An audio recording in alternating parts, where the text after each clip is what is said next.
सारे शहर में सिर्फ एक ऐसी दुकान थी जहाँ विलायती रेशमी साड़ी मिल सकती थी और सभी दुकानों ने विलायती कपड़े पर कांग्रेस की मुहर लगवाई थी।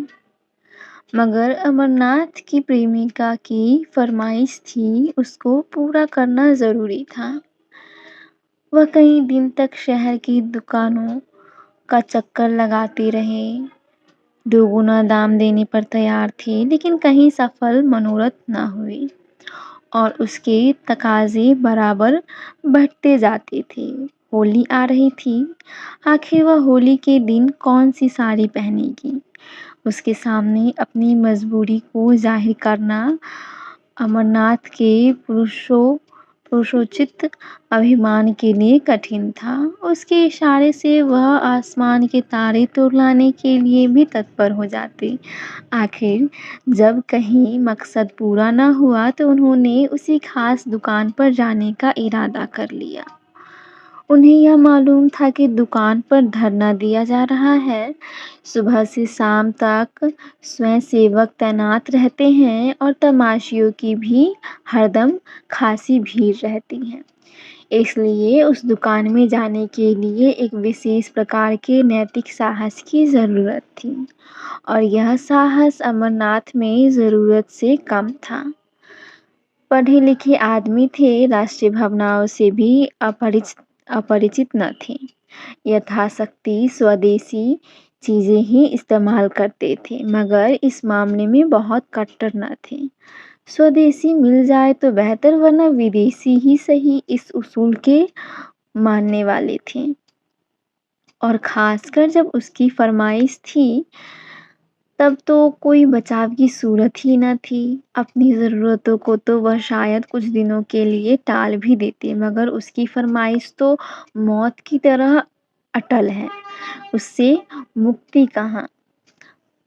तय कर लिया कि आज साड़ी ज़रूर लाएंगे। कोई क्यों रोके? किसी को रोकने का क्या अधिकार है? माना स्वदेश का इस्तेमाल अच्छी बात है, लेकिन किसी को ज़बरदस्ती करने का क्या हक है? अच्छी आज़ादी की लड़ाई है जिसमें व्यक्ति की आज़ादी का इतना बेदर्दी से खून हो। यूँ दिल को मजबूत करके वह शाम को दुकान पर पहुँचे। देखा तो 5 वॉलंटियर पिकेटिंग कर रहे थे और दुकान के सामने सड़क पर हज़ारों तमाशाई खड़े हैं। सोचने लगे दुकान में कैसे जाएं। कई बार कलेजा मजबूत किया और चले, मगर बरामदे तक जाते जाते हिम्मत ने जवाब दे दिया। संयोग से एक जान पहचान के पंडित जी मिल गए। उसने पूछा, क्यों भाई, यह धरना कब तक रहेगा? शाम तो हो गई। पंडित जी ने कहा, इन सिरफिरों को सुबह और शाम से क्या मतलब? जब तक दुकान बंद न हो जाएगी, यहाँ से न टलेंगे। कहिए, कुछ खरीदने का इरादा है? आप तो रेशमी कपड़े नहीं खरीदते। अमरनाथ ने व्यवस्था की मुद्रा बनाकर कहा, मैं तो नहीं खरीदता, मगर औरतों की फरमाइश को कैसे टालूं? पंडित जी ने मुस्कुराकर कहा, वाह, इससे ज़्यादा आसान तो कोई बात नहीं। औरत को भी चकमा नहीं दे सकते। 100 हिले, 1000 बहाने हैं। अमरनाथ, आप ही कोई हिला सोचिए।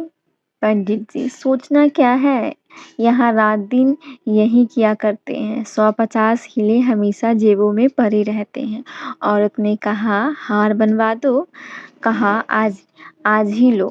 2-4 रोज के बाद कहा, सुनार माल लेकर चंपत हो गया। यह तो रोज का धंधा है भाई। औरतों का काम फरमाइश करना है, मर्दों का काम उसे खूबसूरती से टालना है। अमरनाथ, आप तो इस कला के पंडित मालूम होते हैं। पंडित जी, क्या करे भाई, आबरू तो बचानी ही पड़ती है। सूखा जवाब दे तो शर्मिंदगी अलग अलग हो, बिगड़े व अलग से, समझे? हमारी परवाह ही नहीं करते, आबरू का मामला है। आप एक काम कीजिए, यह तो आपने कहा ही होगा कि आजकल पिकेटिंग है। अमरनाथ, हाँ, यह तो बहाना कर चुका भाई, मगर वह सुनती ही नहीं। कहती है, क्या विलायती कपड़े दुनिया से उठ गए? मुझसे चले हो उड़ने। पंडित जी, तो मालूम होता है कोई धुन की पक्की औरत है। अच्छा, तो मैं एक तरकीब बताऊँ। एक खाली काठ का बॉक्स ले लो, उसमें पुराने कपड़े जलाकर भर लो। जाकर कह देना मैं कपड़े लिए आया था, वॉलंटियरों ने छीन कर जला दिए। क्यों, कैसी रहेगी? अमरनाथ कुछ जचती नहीं। अजी 20 ऐतराज़ करेगी, कहीं पर्दाफ़ाश हो जाए तो मुफ्त की शर्मिंदगी उठानी पड़े। पंडित जी, तो मालूम हो गया आप बौद्धे आदमी हैं, और हैं भी आप कुछ ऐसे ही। यहाँ तो कुछ ही इस शान से हिले करते हैं कि सच्चाई की भी उसके आगे धूल हो जाए। ज़िंदगी यही बहाने करते गुज़री और कभी पकड़े न गए। एक तरकीब और है, इसी नमूने का देसी माल ले जाइए और कह दीजिएगा विलायती है। अमरनाथ, देसी और विलायती की पहचान उन्हें मुझसे और आपसे कहीं ज़्यादा है। विलायती पर तो जल्द विलायती का यकीन आएगा नहीं, देसी की तो बात ही क्या है। एक खद्दरपोश महाशय पास ही खड़े यह बातचीत सुन रहे थे। बोल उठे, ए साहब, सीधी सी तो बात है, जाकर साफ कह दीजिए कि मैं विदेशी कपड़े न लाऊंगा। अगर जिद करे तो दिन भर खाना न खाइए, आप सीधे रास्ते पर आ जाएगी। अमरनाथ ने उसकी तरफ कुछ ऐसी निगाहों से देखा जो कह रही थी आप इस कूचे को नहीं जानते, और बोले, यह आप ही कर सकते हैं, मैं नहीं कर सकता। खद्दरपोश, कर तो आप भी सकते हैं लेकिन करना नहीं चाहते। यहाँ तो उन लोगों में से कि अगर विदेशी दुआ से मुक्ति भी मिलती हो तो उसे ठुकरा दे। अमरनाथ, तो शायद आप घर में पिकेटिंग करते होंगे। खद्दरपोश, पहले घर में करके तब बाहर करते हैं भाई साहब। खद्दरपोश साहब चले गए तो पंडित जी बोले, यह महाशय तो 30 मार्खा से भी तेज निकला। अच्छा, तो एक काम कीजिए, इस दुकान के पिछवाड़े एक दूसरा दरवाज़ा है, ज़रा अंधेरा हो जाए तो उधर चले जाइएगा, दाएँ-बाएँ किसी की तरफ न देखिएगा। अमरनाथ ने पंडित जी को धन्यवाद दिया और जब अंधेरा हो गया तो दुकान के पिछवाड़े की तरफ जा पहुँचे। डर रहे थे कहीं यहाँ भी घेरा ना पड़ पड़ा हो, लेकिन मैदान खाली था। लपक कर अंदर गए, एक ऊँचे दामों की साड़ी खरीदी और बाहर निकलते तो एक देवी जी केसरिया साड़ी पहने खड़ी थीं। उनको देखकर इनकी रूह फ़ना हो गई। दरवाजे से बाहर पाँव रखने की हिम्मत न हुई। एक तरफ देखकर तेजी से निकल पड़े और कोई 100 कदम भागते हुए चले गए। कर्म का लिखा सामने से एक बुढ़िया लाठी टेकती चली आ रही थी। आप उससे लड़ गए। बुढ़िया गिर पड़ी और लगी कोसने, अरे अभागे, यह जवानी बहुत दिन न रहेगी, आंखों में चर्बी छा गई है, धक्के देते चलता है। अमरनाथ उसकी खुशामद करने लगे, माफ करो, मुझे रात को कुछ कम दिखाई पड़ता है, ऐनक घर भूल आया। बुढ़िया का मिजाज ठंडा हुआ, आगे बढ़ी और आप भी चले। एकाएक कानों में आवाज आई, बाबू साहब जरा ठहरिएगा। और वही केसरिया कपड़ों वाली देवी जी आती हुई दिखाई दी। अमरनाथ के पांव बंध गए, इस तरह कलेजा मजबूत करके खड़े हो गए जैसे कोई स्कूली लड़का मास्टर की बेंच के सामने खड़ा होता है। देवी जी ने पास आकर कहा, आप तो ऐसे भागे कि मैं जैसे आपको काट खाऊंगी। आप जब पढ़े लिखे आदमी होकर अपना धर्म नहीं समझते तो दुख होता है। देश की क्या हालत है, लोगों को गद्दर नहीं मिलता, आप रेशमी साड़ियाँ खरीद रहे हैं। अमरनाथ ने लज्जित होकर कहा, मैं सच कहता हूँ देवी जी, मैंने अपने लिए नहीं खरीदी, एक साहब की फरमाइश थी। देवी जी ने झोली से एक चूड़ी निकालकर उनकी तरफ बढ़ाते हुए कहा, ऐसे हीले रोज ही सुना करती हूँ, या तो आप उसे वापस कर दीजिए या लाइए हाथ हाथ में चूड़ी पहना दूँ। अमरनाथ, शौक से पहना दीजिए, मैं उसे बड़े गर्व से पहन लूँगा। चूड़ी उस बलिदान का चिन्ह है जो देवियों के जीवन की विशेषता है। चूड़ियाँ उन देवियों के हाथ में थी जिनके नाम सुनकर आज भी हम आदर से सिर झुकाते हैं। मैं तो उसे शर्म की बात नहीं समझता। आप अगर और कोई चीज़ पहनाना चाहे तो वह भी शौक से पहना दीजिए। नारी पूजा की वस्तु है, उपेक्षा की नहीं। अगर स्त्री जो कौम से पैदा करती है चूड़ी पहनना अपने लिए गौरव की बात समझती है, तो मर्दों के लिए चूड़ी पहनना कोई शर्म की बात हो? देवी जी को उनकी इस निर्लज्जता पर आश्चर्य हुआ, मगर वह इतनी आसानी से अमरनाथ को छोड़ने वाली न थी। बोली, आप बातों के शेर मालूम होते हैं। अगर आप हृदय से स्त्री को पूजा की वस्तु मानते हैं तो मेरी यह विनती क्यों नहीं मान जाती? अमरनाथ, इसलिए कि यह सारी भी एक स्त्री की फरमाइश है। देवी, अच्छा चलिए मैं आपके साथ चलूंगा, जरा देखूं आपकी देवी जी किस स्वभाव की स्त्री हैं। अमरनाथ का दिल बैठ गया। बेचारा अभी तक बिना ब्याह था, इसलिए नहीं कि उसकी शादी न होती थी, बल्कि इसलिए कि शादी को वह एक आजीवन कारावास समझता था। मगर वह आदमी रसिक स्वभाव के थे, शादी से अलग रहकर भी शादी के मज़ों से अपरिचित न थे। किसी ऐसे प्राणी की ज़रूरत उनके लिए अनिवार्य थी जिस पर वह अपने प्रेम को समर्पित कर सके, जिसकी तरावट से वह अपनी रूखी-सूखी ज़िंदगी को तरोताज़ा कर सके, जिसके प्रेम की छाया में वह ज़रा देर के लिए ठंडक पा सके, जिसके दिल में वह अपनी उमड़ी हुई जवानी की भावनाओं को बिखेर कर उनका उगना देख सके। उनकी नज़र में मालती को चुना था, जिसकी शहर में घूम थी। इधर 1.5-2 साल से वह इसी खलिहान के दाने चुना करती थी। देवी जी के आग्रह ने उन्हें थोड़ी देर के लिए उलझन में डाल दिया था। ऐसी शर्मिंदगी उन्हें जिंदगी में कभी ना हुई थी। बोले, आज तो वह एक नौते में गई है, घर में ना होगी। देवी जी ने अविश्वास से हंसकर कहा, तो मैं समझ यह आपकी देवी जी का कसूर नहीं, आपका कसूर है।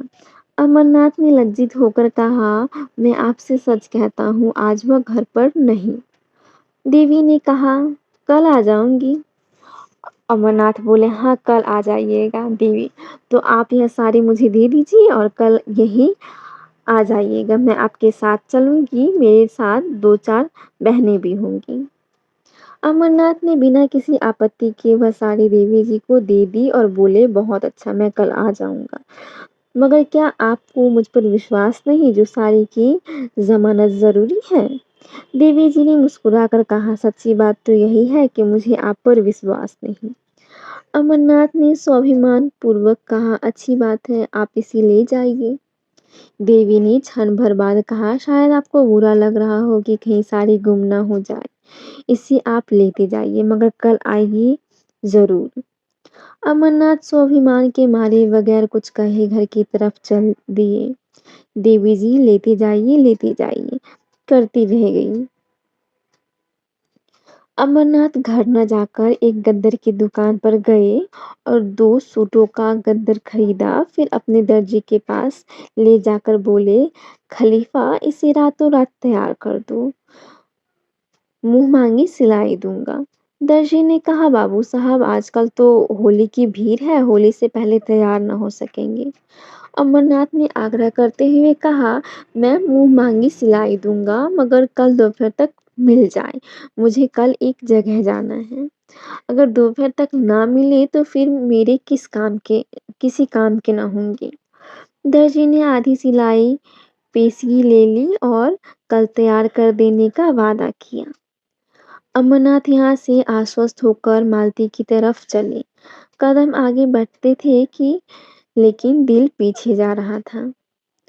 काश वह उनकी इतनी विनती स्वीकार कर ले कि कल 2 घंटे के लिए उनके वीरान घर को रोशन करे, लेकिन यकीनन वह उन्हें खाली हाथ देखकर मुंह फेर लेगी, सीधे मुंह बात नहीं करेगी, आने का जिक्र ही क्या। एक ही बेमुरवत है तो कल आकर देवी जी से अपनी सारी शर्मनाक कहानी बयान कर दूँ। उस भोले चेहरे की निस्वार्थ उमंग उनके दिल में ही एक हलचल पैदा कर रही थी। उन आँखों में कितनी गंभीरता थी, कितनी सच्ची सहानुभूति, कितनी पवित्रता। उसके सीधे-साधे शब्दों में कर्म की ऐसी प्रेरणा थी कि अमरनाथ का अपने इंद्रियप्रायण जीवन पर शर्म आ रही थी। अब तक काँच के टुकड़े को हीरा समझकर सीने से लगाए हुए थी। आज उन्हें मालूम हुआ हीरा किसे कहते हैं। उसके सामने वह टुकड़ा तुच्छ मालूम हो रहा था। मालती की वह जादू भरी चितवन, उसकी वह मीठी अदाएँ, उसकी शौखियाँ और नखरे सब जैसे मुलमा उड़ जाने के बाद अपनी असली सूरत में नज़र आ रहे थे और अमरनाथ के दिल में नफ़रत पैदा कर रहे थे।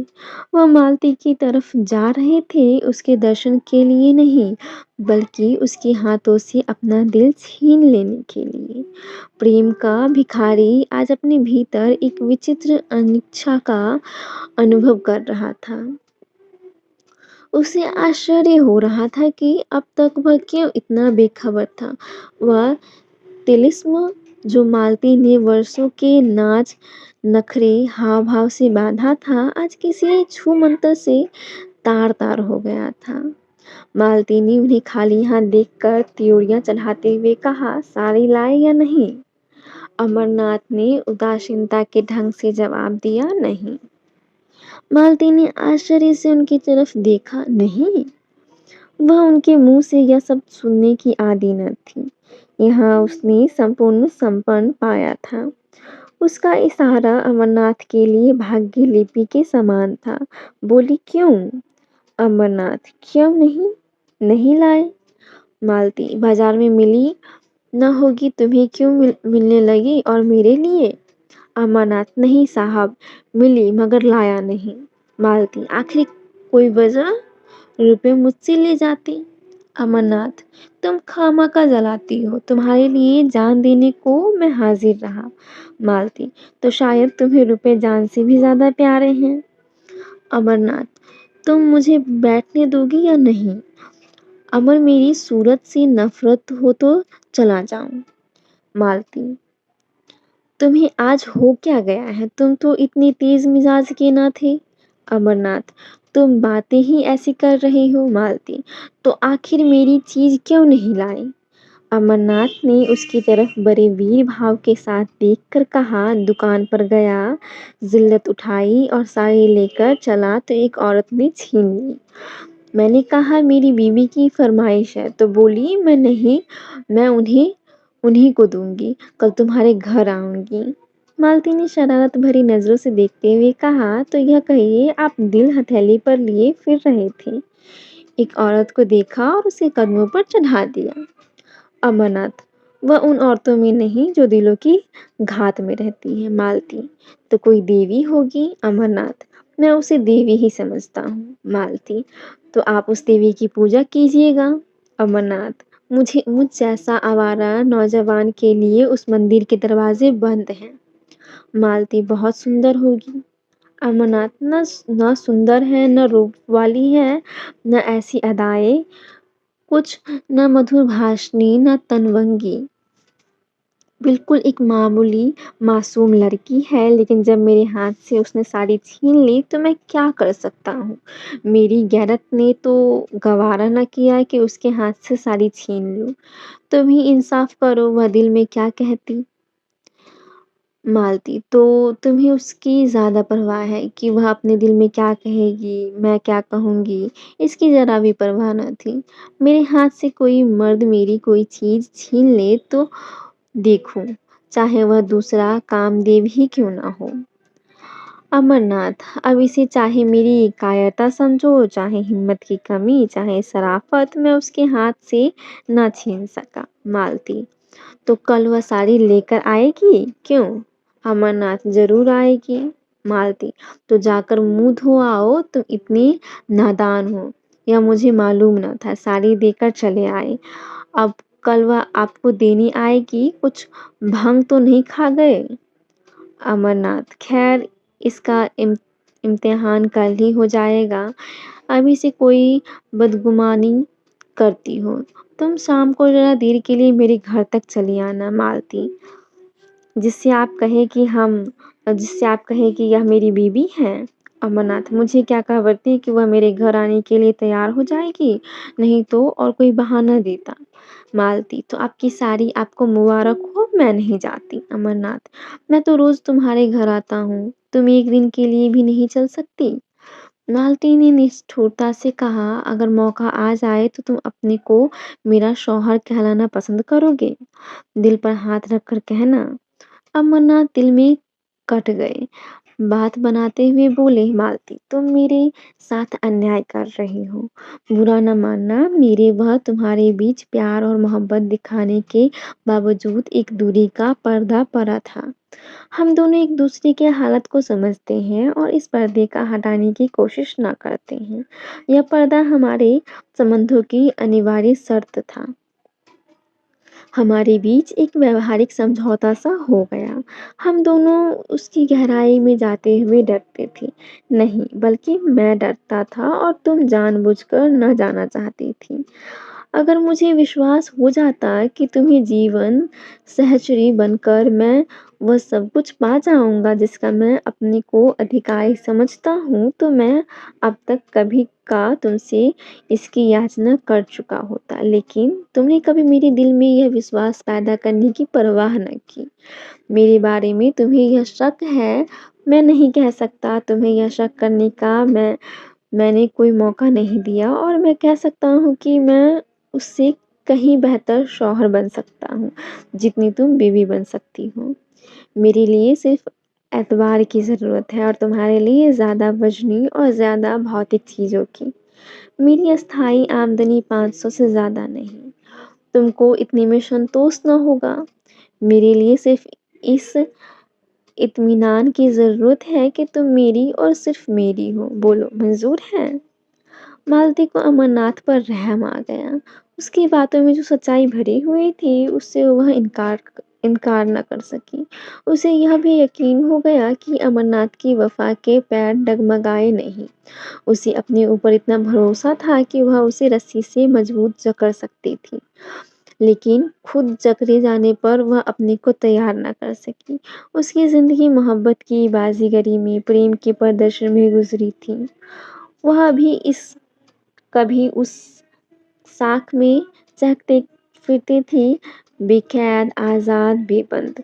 क्या वह चिड़िया पिंजरे में बंद रह सकती थी, जिसकी ज़बान तरह-तरह के मज़े की आदी हो गई हो? क्या वह सूखी रोटी से तृप्त हो सकती थी? इस अनुभूति ने उसे पिघला दिया। बोली, आज तुम बड़ा ज्ञान बघार रहे हो। अमरनाथ, मैंने तो केवल यथार्थ कहा है। मालती, अच्छा, मैं कल चलूँगी, मगर 1 घंटे से ज़्यादा वहाँ न रहूँगी। अमरनाथ का दिल शुक्रिया से भर उठा। बोला, मैं तुम्हारा बहुत कृतज्ञ हूँ मालती। अब मेरी आबरू बच जाएगी, नहीं तो मेरे लिए घर से निकलना मुश्किल हो जाता। अब देखना यह है कि तुम अपना पाठ कितनी खूबसूरती से अदा करती हो। मालती, उसकी तरफ से तुम इत्मीनान रखो। ब्याह नहीं किया मगर बारातें देखी हैं। मगर मैं डरती हूँ कि कहीं तुम मुझसे दगा न कर रहे हो। मर्दों का क्या एतबार? अमरनाथ ने निश्चल भाव से कहा, नहीं मालती, तुम्हारे संदेह निराधार हैं। अगर यह जंजीर पैरों में डालने की इच्छा होती तो कभी का डाल चुका होता। फिर मुझसे वासना के बंदों का वहाँ गुजर ही कहाँ। दूसरे दिन अमरनाथ इस 10 बजे ही दर्जी की दुकान पर जा पहुँचे और सिर पर सवार होकर कपड़े तैयार कराए। फिर घर आकर नए कपड़े पहने और मालती को बुलाने चले। वहाँ देर हो गई। उसने ऐसा तनाव श्रृंगार किया कि जैसा आज बहुत बड़ा मोर्चा जितना है। अमरनाथ ने कहा, वह ऐसी सुंदरी नहीं है जो तुम इतनी तैयारियां कर रही हो। मालती ने बालों में कंघी करते हुए कहा, अब तुम इन बातों को नहीं समझ सकते, चुपचाप बैठे रहो। अमरनाथ, लेकिन देर जो हो रही है। मालती, कोई बात नहीं। भय की उस सहज शंका ने जो स्त्रियों की विशेषता है मालती को और भी अधिक सतर्क कर दिया था। अब तक उसने कभी अमरनाथ की ओर विशेष रूप से कोई कृपा न की थी। वह उससे काफ़ी उदासीनता का बर्ताव करती थी, लेकिन अमरनाथ की भंगिमा से उसे एक संकट की सूचना मिल चुकी थी और वह उस संकट का अपनी पूरी शक्ति से मुकाबला करना चाहती थी। शत्रु को तुच्छ और अपदार्थ समझना स्त्रियों के लिए कठिन है। आज अमरनाथ को अपने हाथ से निकलते वह अपनी पकड़ को मजबूत कर रही थी। अगर इस तरह की उसकी चीज़ें एक-एक करके निकल गई तो फिर वह अपनी प्रतिष्ठा कब तक बनाए रख सकेगी? किस चीज़ पर उसका कब्ज़ा है? उसकी उसकी तरफ कोई आँख ही क्यों उठाए? राजा भी तो एक-एक अंगुल ज़मीन के पीछे जान देता है। वह इस नए शिकार को हमेशा के लिए अपने रास्ते से हटा देना चाहती थी। उसके जादू को तोड़ देना चाहती थी। शाम को वह परी जैसी अपनी नौकरानी और नौकर को साथ लेकर अमरनाथ के घर चली। अमरनाथ ने सुबह 10 बजे तक मर्दाने घर को जनानेपन का रंग देने में खर्च किया था। ऐसी तैयारियां कर रखी थी जैसे कोई अफसर मुआयना करने करने वाला हो। मालती ने घर में पैर रखा तो उसकी सफाई और सजावट देखकर बहुत खुश हुई। जनाने हिस्से में कोई कुर्सियां रखी थी। बोली, अब लाओ अपनी देवी जी को, मगर जल्द आना वरना मैं चली जाऊंगी। अमरनाथ लपकते हुए विलायती दुकान पर गए। आज भी धरना था, तमाशियों की वही भीड़। वहां देवी जी नहीं। पीछे की तरफ गए तो देवी जी एक लड़के के साथ उसी भैंस में खड़ी थी। अमरनाथ ने कहा, माफ कीजिएगा मुझे देर हो गई, मैं आपके वादे की याद दिलाने आया हूँ। देवी जी ने कहा, मैं तो आपका इंतजार कर रही थी। चलो सुमित्रा, जरा आपके घर हो आए। कितनी देर है? अमरनाथ, बहुत पास है, एक तांगा कर लूंगा। 15 मिनट में अमरनाथ दोनों को लिए घर पहुंचे। मालती ने देवी को देखा और देवी जी ने मालती को। एक किसी रईस का महल था, आलीशान। दूसरी किसी फकीर की कुटिया थी, छोटी सी तुच्छ। रईस के महल में आडंबर और प्रदर्शन था, फकीर की कुटिया में सादगी और सफाई। मालती ने देखा, भोली लड़की है जिसे किसी तरह सुंदर नहीं कह सकते, पर उसके भोलेपन और सादगी में जो आकर्षण था उससे वह प्रभावित हुए बिना न रह सकी। देवी जी ने भी देखा, एक बनी सवरी, बेधड़क और घमंडी औरत है जो किसी न किसी वजह से उस घर में अजनबी सी मालूम हो रही है, जैसे कोई जंगली जानवर पिंजरे में आ गया हो। अमरनाथ सिर झुकाए मुजरिमों की तरह खड़े थे और ईश्वर से प्रार्थना कर रहे थे कि किसी तरह आज पर्दा रह जाए। देवी ने आते ही कहा, बहन, आप भी सिर से पांव तक विदेशी कपड़े पहने हुई हैं। मालती ने अमरनाथ की तरफ देखकर कहा, मैं विदेशी और देसी के फेर में नहीं पड़ती। जो यह लाकर देते हैं वह पहनती हूँ, लाने वाले ये हैं, मैं थोड़े ही बाजार जाती हूँ। देवी ने शिकायत भरी आंखों से अमरनाथ की तरफ देखकर कहा, आप तो कहते हैं कि यह इनकी फरमाइश है, मगर आप ही का कसूर निकल आया। मालती, मेरे सामने इनसे कुछ मत कहो। तुम बाजार में भी दूसरे मर्दों से बात कर सकती हो, जब वह बाहर चले जाए तो जितना चाहे कह सुन लेना। मैं अपने कानों से नहीं सुनना चाहती। देवी जी, मैं कुछ कहती नहीं, और बहन जी, मैं कह ही क्या सकती हूँ, कोई जबरदस्ती तो है नहीं, बस विनती कर सकती हूँ। मालती, इसका मतलब यह है कि इन्हें अपने देश की भलाई का ज़रा भी ख़्याल नहीं। उसका ठेका तुम्ही ने ले लिया है। पढ़े लिखे आदमी हैं, 10 आदमी इज़्ज़त करते हैं, अपना नफ़ा नुकसान समझ सकते हैं।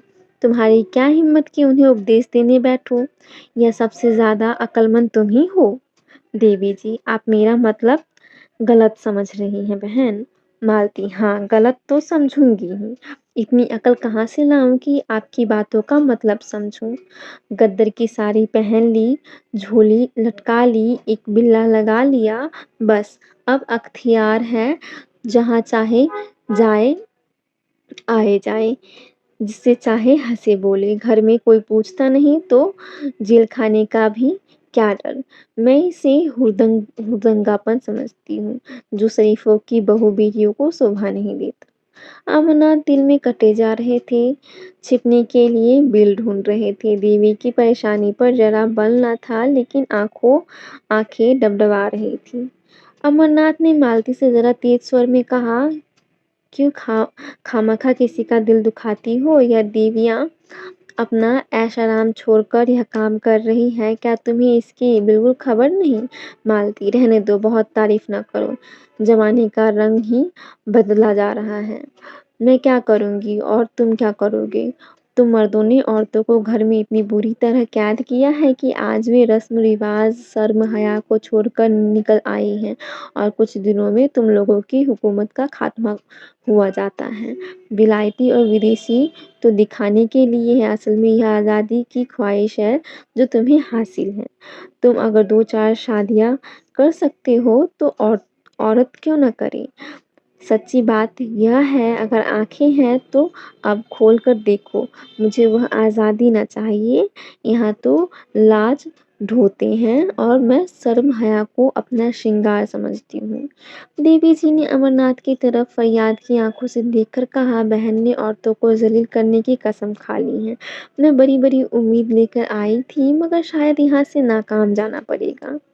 अमरनाथ ने वह साड़ी उसको देते हुए कहा, नहीं, बिल्कुल नाकाम तो आप नहीं जाएँगी। हाँ, जैसी कामयाबी की आपको उम्मीद थी वह न होगी।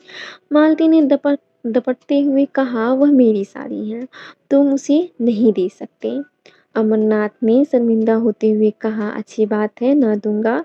देवी जी, ऐसी हालत में तो शायद आप मुझे माफ़ करेंगी। देवी जी चली गई तो अमरनाथ ने त्योरियां बदलकर कहा, तुमने आज मेरे मुंह में कालिख लगा दी। तुम इतनी बदतमीज और बदजबान हो, मुझे मालूम न था। मालती ने रोषपूर्ण स्वर में कहा, तो मैं अपनी साड़ी उसे दे देती। मैंने ऐसी कच्ची गोलियां नहीं खेली। अब तो बदतमीज भी हूँ, बदज़बान भी। उस दिन इन बुराइयों में से एक भी न थी जब मेरी जूतियाँ सीधी करते थे। इस छोकरी ने मुँह ही डाल दी। जैसी रूह वैसी फरिश्ते, मुबारक हो।